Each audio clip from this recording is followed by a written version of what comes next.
مرزا غلام احمد قادیانی ملعون جس نے میرے نبی کی نبوت پر ڈاکہ ڈالا ہے، ہم کسی بھی طریقے سے اس کو تسلیم کرنے کے لیے تیار نہیں ہیں۔ جب آپ یہ ترجمہ کریں گے کہ میرے بعد کوئی نبی نہیں آئے گا تو قادیانی آپ سے کہے گا کہ عیسیٰ علیہ السلام تو آئیں گے، پھر آپ پھنس جاؤ گے۔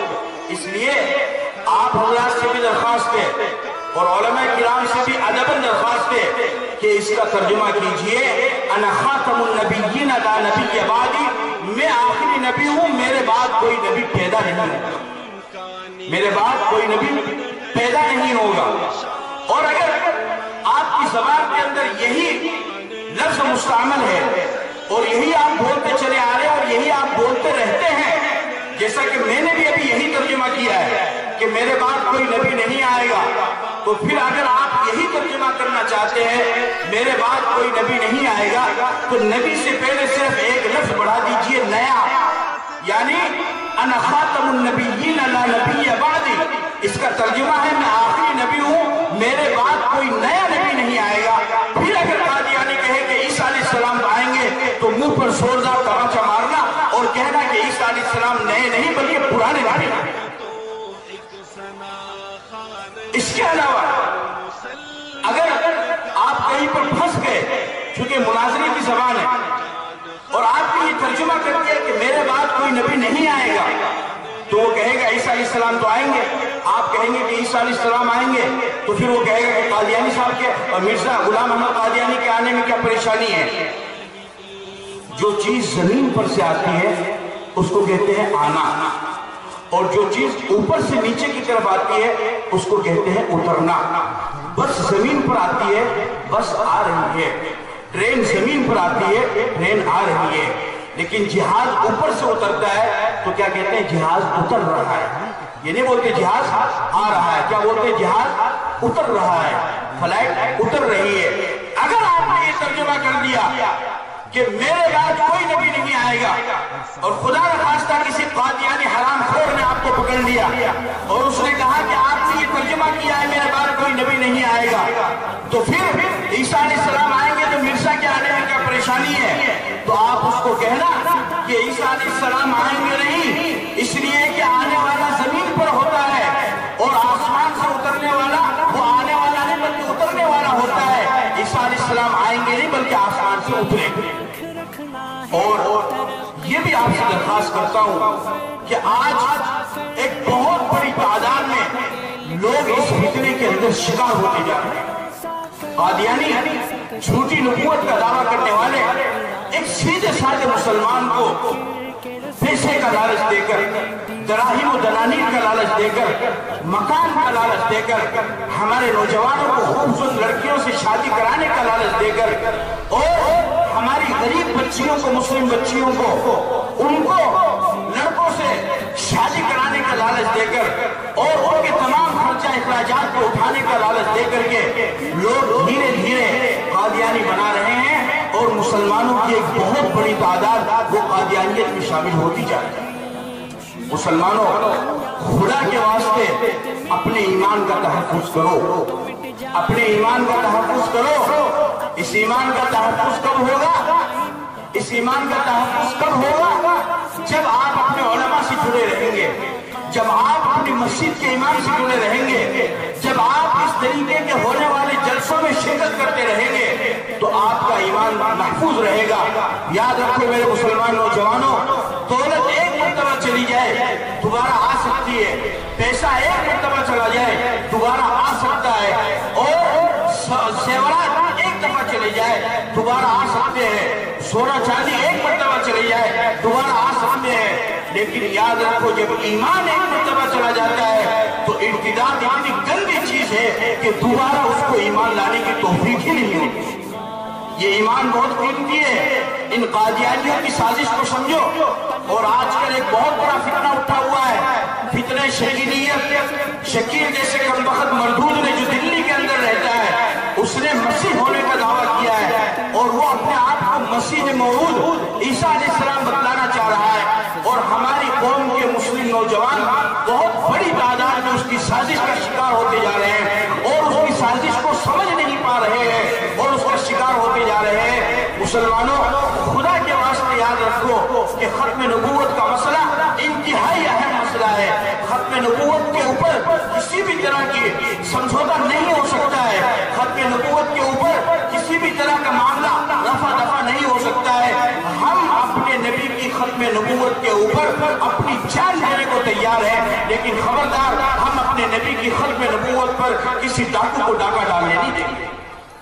عطا اللہ شاہ بخاری رحمۃ اللہ علیہ فرمایا کرتے تھے کہ تحفظ ختم نبوت کے لیے اگر مجھے خنزیر کو گھی کے بسکٹ کھلانے پڑے تو میں اس کے لیے بھی تیار ہوں. عطا اللہ شاہ بخاری رحمۃ اللہ علیہ فرمایا کرتے کہ تحفظ ختم نبوت کے لیے اگر گلی کا کتا بھی بخاری کا ساتھ دے گا تو بخاری اس کو بھی چومنے اور چاٹنے کے لیے تیار ہے. اپنے نبی کی ختم نبوت کا تحفظ کرو. اسی لیے آپ علیہ السلام نے پہلے ہی فرما دیا کہ میرے بعد 30 جھوٹے آئیں گے. مسلمہ کذاب آیا، نبوت کا جھوٹا دعویٰ کیا. اسود عنسی آیا، نبوت کا جھوٹا دعویٰ کیا. ہمارے ملک میں مرزا غلام احمد قادیانی آیا اور اس کمبخت نے بھی جھوٹا نبوت کا دعویٰ کیا اور مسلمانوں کی ایک بہت بڑی تعداد اس کی جال میں پھنستی جا رہی ہے. مسلمانوں خدا کے واسطے اپنے آنے والی نسل کے ایمان کے تحفظ کے لیے کوئی لائحہ عمل تیار کرو، کوئی ایسا پلیٹ فارم تیار کرو جس کے ذریعے سے تمہاری آنے والی نسل وہ محفوظ رہ سکے اور اپنے نبی کی ختم نبوت کو برقرار رکھو. اور بس اپنی زبان پر ایک ہی بات رکھو کہ صرف ہمارے پیغمبر وہ آخری نبی ہیں، آپ کے بعد کوئی نبی نہیں. آپ اس کا ارادہ کرتے ہیں؟ کوئی بھی آپ کے پاس میں آئے، یہ جتنی عوام میرے سامنے بیٹھی ہے، میں آپ سے کہتا ہوں کوئی بھی آپ کے پاس میں آئے اور وہ کہے کہ میں نبی ہوں، یا اس کے چمچے آئے، اس کے نوکر آئے اور وہ آ کر کے کہیں کہ ان کو آپ نبی مان لو، تو پھر آپ کو ان سے بحث کرنے کی کوئی ضرورت نہیں ہے. آپ صرف اتنا کہنا کہ میں اپنے نبی محمد صلی اللہ علیہ وسلم کو آخری نبی مانتا ہوں، اس کے علاوہ میں کچھ نہیں جانتا. صرف اتنی بات. امام اعظم ابو حنیفہ رحمۃ اللہ علیہ فرماتے ہیں کہ غور سے سنو، امام اعظم ابو حنیفہ رحمۃ اللہ علیہ فرماتے ہیں کہ اگر کسی انسان نے نبوت کا جھوٹا دعویٰ کیا اور کوئی دوسرا مسلمان اس جھوٹے نبی کے پاس اس کی نبوت کے دعوے کی دلیل پوچھنے کے لیے چلا گیا، تو جس طریقے سے وہ جھوٹا نبوت کا دعویٰ کرنے والا کافر ہے، اسی طریقے سے یہ مسلمان اس سے دلیل پوچھنے والا یہ بھی کافر ہے. یہ کس بات پر اس سے دلیل پوچھتا ہے؟ جب پیغمبر نے کہہ دیا ہے انا خاتم النبیین لا نبی بعدی، میرے بعد کوئی نبی نہیں ہے، تو اس ظالم سے اب دلیل پوچھنے کی ضرورت کیا ہے؟ اس ظالم سے اب یہ دلیل پوچھتا کیوں ہے؟ مسلمانوں اپنے ایمان کا تحفظ کرو، ختم نبوت کے اوپر پورا دھیان دو اور صرف ایک بات اپنی زبان کے اوپر رکھو کہ ہمارے پیغمبر محمد صلی اللہ علیہ وسلم وہ آخری رسول ہیں. یہ بات بڑی تاکید کے ساتھ میں آپ کو کیوں کہہ رہا ہوں؟ آپ بھی سوچ رہے ہوں گے کہ مقررین اور بھی آئیں گے، اور بھی علماء آئیں گے، پھر ہم کو جانا بھی ہے، رات بھی ہو رہی ہے، اور یہ ایک ہی بات کو دہرائے جا رہے ہیں، تکرار کیے جا رہے ہیں کہ شاید سبق یاد کر رہے ہیں. یہ اس وجہ سے میں آپ کو بتا رہا ہوں کہ پیسے کا لالچ وہ انسان کے ایمان کو تباہ کر دیتا ہے. اور دوسری اس سے بھی عجیب بات، قذاب ملعون مردود نے، مرزا غلام احمد قادیانی کانے نے تقریباً 52 دعوے اس نے کیے. میں نوح ہوں، میں موسیٰ ہوں، میں عیسیٰ ہوں، میں محمد ہوں، میں جبرائیل ہوں، میں یہ ہوں، میں وہ ہوں، اور اخیر میں اس نے یہ بھی دعویٰ کیا کہ میں خدا ہوں. اس کی کتاب کو آپ پڑھیے، اس سے آپ کو معلوم ہوگا اس کے دعوے میں نے جمع کر رکھے. قادیانیوں کا ایک نمبر چلتا ہے اور ان کے 2 نمبر میرے پاس بھی ہیں ان کے ہیڈ آفس کے. وہ نمبر مجھے کہیں سے دستیاب ہوئے تو مجھے مرزا غلام احمد قادیانی اس کے جو دعوے ہیں ان دعووں میں سے 1-2 دعوے پر مجھے اس سے سوال کرنا تھا. تو میں نے اس نمبر پر فون کیا اور غور کرو، مسلمانوں کے ایمان کو چھیننے کے لیے انہوں نے کال بھی فری کروا رکھا. یعنی آپ قادیانیوں کے آفس میں فون کریں گے، ان کا جو نمبر ہے اس نمبر سے جب آپ فون کریں گے تو آپ کی کال نہیں کٹے گی، آپ کا بیلنس نہیں کٹے گا، فری کر رکھی ہے. اور ہمارا پکا سچا پکے سچے نبی کو ماننے والا مسلمان تحفظ ختم نبوت کا جلسہ ہو جائے شرکت کے لیے تیار نہیں ہے. تو میں نے اس کو فون کیا اور میں نے اس سے کہا کہ تم جس کو اپنا نبی مانتے ہو مرزا غلام احمد قادیانی، اس نے تو خدا ہونے کا بھی دعویٰ کیا ہے، تو خدا بھلا کوئی انسان کیسے ہو سکتا ہے؟ اور خدا کو تو آج تک کسی نے دیکھا ہی نہیں ہے، اس کو تو ساری دنیا نے دیکھا ہے اور وہ تو آج بھی قبر کے اندر پڑا ہوا ہے۔ تو اس ہیڈ آفس والے نے مجھے بھی وہاں سے جواب دیا، چونکہ علماء بیٹے ہیں تو ان کی جانکاری کے لیے بتا رہا ہوں۔ ایک بہت بڑے بزرگ گزرے ہیں منصور فلاج، انہوں نے کہا تھا انا الحق، آپ کو یاد ہوگا انا الحق، کہ میں حق ہوں۔ یعنی جب انسان ذکر کرتا ہے تو ایسی کیفیت اور ایسا وجدان اور ایسا غلبہ حال اس کے اوپر طاری ہو جاتا ہے کہ اس کو اپنا خود کا بھی پتہ نہیں رہتا ہے اور وہ وہی کچھ بولنے لگتا ہے کہ جس کے بارے میں سامنے والا انسان تصور بھی نہیں کر سکتا ہے۔ منصور فلاج کو ذکر کی ایسی کیفیت حاصل ہو گئی تھی اور وہ سلوک کے ایسے مدارس طے کر چکے تھے اور سلوک کی ایسی منزل پر پہنچ چکے تھے کہ انہیں اپنے آپ کا بھی پتہ نہیں رہا اور وہ کہنے لگے انا الحق، کہ میں ہی حق ہوں، یعنی میں ہی خدا ہوں۔ اس وقت کے علماء نے فتویٰ دیا ان کو قتل کر دیا جائے، ان کو قتل کیا گیا تو ان کو ان کی پھوٹی میں سے آواز آنے لگی انا الحق، میں ہی خدا ہوں۔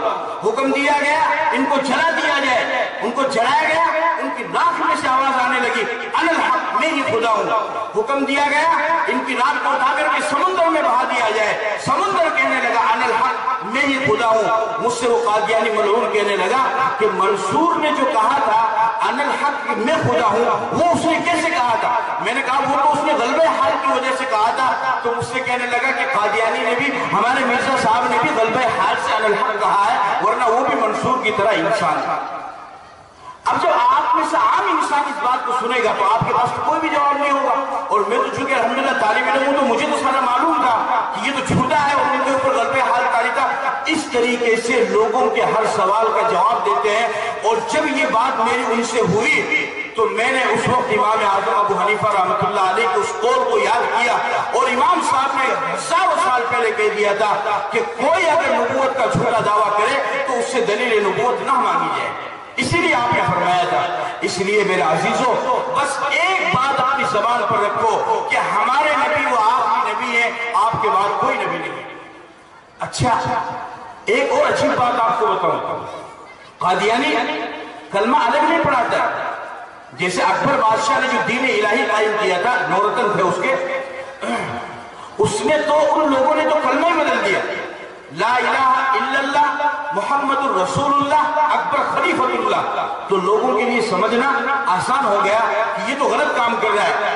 کسی حد تک شیخ احمد سرہندی رحمۃ اللہ علیہ کی برکت سے لوگ محفوظ رہے، انقلاب بھی آیا اور شیخ کی بات کو سراہا گیا، تسلیم کیا گیا اور لوگ واپس ایمان اور اسلام کے اندر داخل ہوئے۔ لیکن قادیانی آپ سے کیا کہے گا؟ آپ کون سا کلمہ پڑھتے ہیں؟ آپ کہو گے لا الہ الا اللہ محمد الرسول اللہ، تو وہ کہے گا کہ ہم بھی یہی کلمہ پڑھتے ہیں، لا الہ الا اللہ محمد الرسول اللہ، لیکن وہ اندر ہی اندر آپ کو قادیانی بنائے گا اور اس کی تشکیل کرے گا، اندر ہی اندر آپ کو قادیانی بنائے گا اور اس کی تشکیل کرے گا۔ اور پھر ایک عام سیدھے سادے مسلمان سے وہ سوال کرتا ہے کہ آپ یہ بتائیے نبوت رحمت ہے یا زحمت ہے؟ نبیوں کا دنیا میں آنا یہ رحمت کا باعث بنا یا زحمت کا باعث بنا؟ تو ظاہر سی بات ہے ہر انسان کہے گا کہ بھئی نبی تو دنیا کے اندر رحمت بن کر کے آئے، اور خود قرآن میں اللہ نے فرمایا وَمَا أَرْسَلْنَاكَ إِلَّا رَحْمَةً لِلْعَالَمِينَ، کہ ہم نے آپ کو بھی تمام عالم کے لیے رحمت بنا کر کے بھیجا ہے۔ تو آپ کہو گے کہ نبوت تو رحمت ہے، زحمت تو نہیں ہے، تو وہ آپ سے کہے گا کہ پھر آپ مجھے ایمانداری سے بتاؤ رحمت چالو رہنی چاہیے یا بند ہو جانی چاہیے؟ رحمت چالو رہنی چاہیے یا بند ہو جانی چاہیے؟ اب بیچارہ ہمارا سیدھا سادہ مسلمان وہ کہے گا کہ جی رحمت تو چالو رہنی چاہیے، تو وہ کہے گا کہ نبی بھی رحمت ہے تو لہذا پھر نبوت کا سلسلہ بھی بند نہیں کرنا چاہیے۔ آپ نے محمد کو نبی مانا اور نبوت رحمت ہے اور رحمت چالو رہنی چاہیے، لہذا مرزا صاحب کو بھی نبی مان لی۔ اب اس کا آپ کے پاس کیا جواب ہے؟ اس کا تو کوئی بھی جواب نہیں ہے۔ حکیم الامت حضرت مولانا اشرف علی تھانوی رحمۃ اللہ علیہ نے فرمایا کہ بے شک نبوت رحمت ہے اور رحمت کی ضرورت ہمیں ہر وقت ہے، لیکن رحمت اسی وقت تک درست ہے جب تک وہ موقع محل کے اعتبار سے کی جائے۔ وَهُوَ الَّذِي يُرْسِلُ الرِّيَاحَ بُشْرًا بَيْنَ يَدَيْ رَحْمَتِهِ، اللہ تعالیٰ نے آسمان سے نازل ہونے والی اترنے والی بارش کو رحمت قرار دیا ہے۔ بارش رحمت ہے یا زحمت ہے؟ بارش ہوتی ہے، مٹی گیلی ہو جاتی ہے اور زمین سبززار ہو جاتی ہے، فصلیں اگ جاتی ہیں، جانور بھی خوش ہو جاتے ہیں اور انسان بھی خوش ہو جاتے ہیں۔ آپ کو تو شاید اس بات کا زیادہ احساس نہ ہو، لیکن ہم چونکہ ریگستانی علاقے راجستھان میں رہتے ہیں تو ہمیں معلوم ہے کہ بارش کیا چیز ہوتی ہے اور اس کے رحمت اترنے کی کتنی خوشی ہوتی ہے۔ تو بارش یہ بھی رحمت ہے، لیکن بارش کب تک رحمت ہے؟ جب تک وہ ضرورت کے مطابق ہو، اور اگر بارش ایک ہفتے تک ہو جائے تو پھر یہی رحمت کیا بن جاتی ہے؟ زحمت بن جاتی ہے۔ اللہ کو معلوم ہے کتنی بارش برسانی ہے، اللہ اتنی بارش کو رحمت بنا کر کے برساتے ہیں۔ اللہ کو معلوم تھا، اس کے علم ازلی میں تھا کہ مجھے کتنے نبی کو دنیا کے اندر بھیجنا ہے۔ اللہ نے آدم سے لے کر محمد رسول اللہ تک تمام پیغمبروں کو رحمت بنا کر کے بھیج دیا ہے۔ اب اس رحمت کی ضرورت نہیں ہے، لہذا اب جو کوئی بھی نبوت کی آڑ میں رحمت کا دعویٰ کرے گا وہ رحمت نہیں بلکہ زحمت ہو جائے گی۔ اس لیے اس بات کو یاد رکھو اور اپنی زبان پر ایک ہی بات رکھو کہ ہمارے پیغمبر